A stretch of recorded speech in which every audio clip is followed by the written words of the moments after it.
Ira Jersey. Thank you so much for coming. Thank you. You are the head of U.S. interest rate strategy. Correct. And so you would know the answer of all these $1 million questions. I read your report. It's an amazing report. You start with impatient for a catalyst.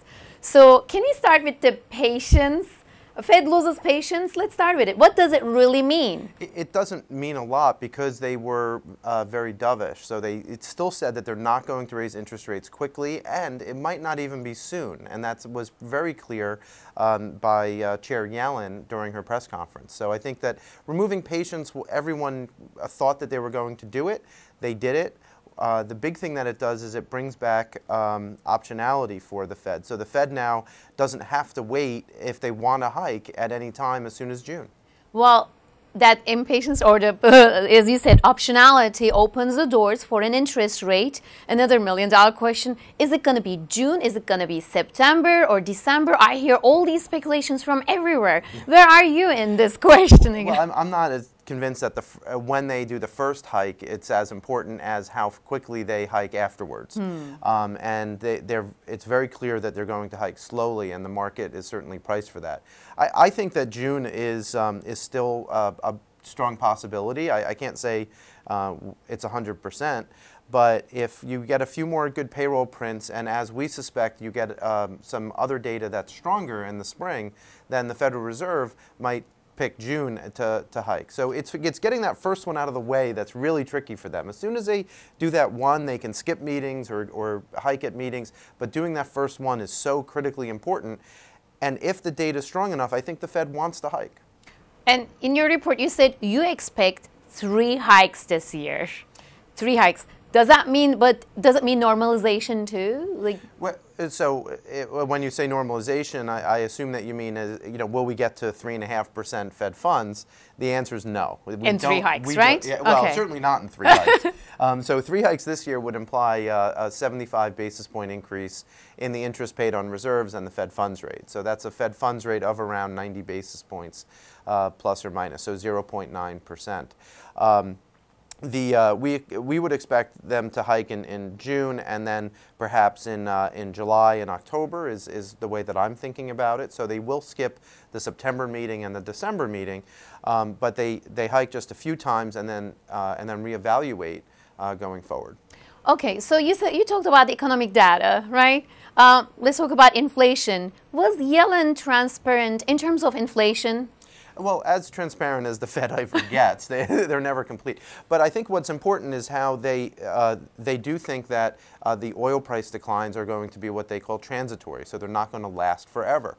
And because they're not going to last forever, they think that inflation, say, a year from now or 2 years from now, which is really what they care about, because they want to hike before inflation becomes a problem, can be a little bit higher. Which is, and our view, and my view personally, is that inflation can get up to 2 or 2.5%, and I think that the Federal Reserve wants to hike to those kinds of levels where the Fed funds rate and inflation are about the same. When we think about it, with oil prices where they are today, imagine what happens if Brent crude goes up to $60 a barrel. If it goes up to $60 a barrel, that means oil just increased 20%.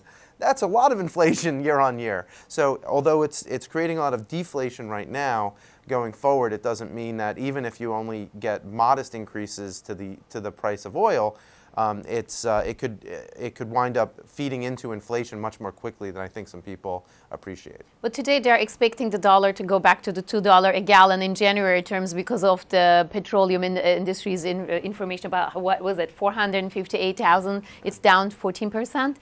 Yeah, so oil prices, retail gasoline prices have been fluctuating around, and, right. and they should continue to go a little bit lower. In the U.S. in particular, there's big capacity constraints. So how much oil can be held in the stockpiles in the United States? And we're basically at capacity. So the question is, what happens to the oil that's supposed to be stored? And it's not clear what has to happen to that. So it either needs to be stored elsewhere, or it needs to be sold into the market more quickly at lower prices. And that, we think, is one of the things that's been feeding into oil very recently. But oil prices were up a little bit today. I think it's probably trying to find a bottom, but maybe it's not quite here. It could be for West Texas intermediate crude could be closer to 40 than to 50. Energy price inflation we took care of. How about the other concern? Because the behavior inflation and dollar is a major concern. Are you concerned about the U.S. dollar?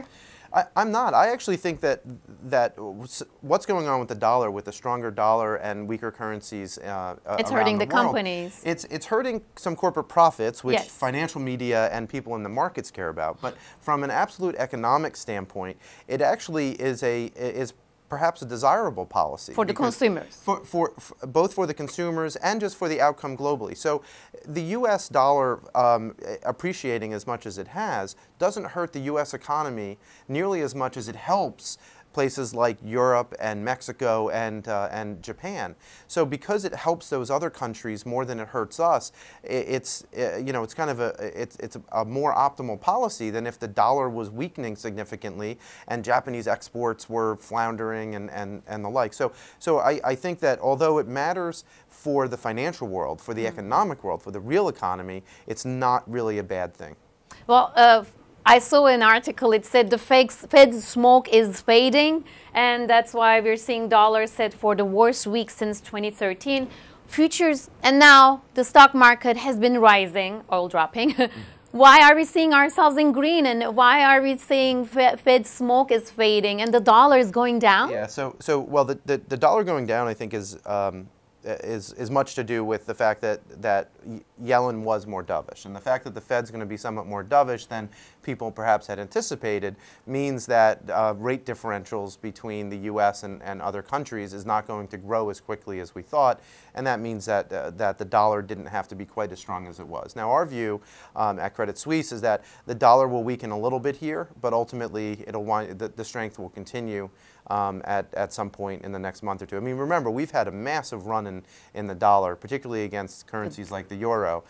So at some point, there was likely to be some consolidation. I mean, you don't have 20% rallies and then no significant consolidation and profit taking that's occurring. And I think that the Fed on Wednesday was nothing really more than an excuse to take some profits on long dollar trades. And I think people will re-engage in them in the not too distant future. So you're expecting a consolidation in terms of the dollar going towards... Dollar euro might head up toward 109, for example, but then ultimately run back down toward parity.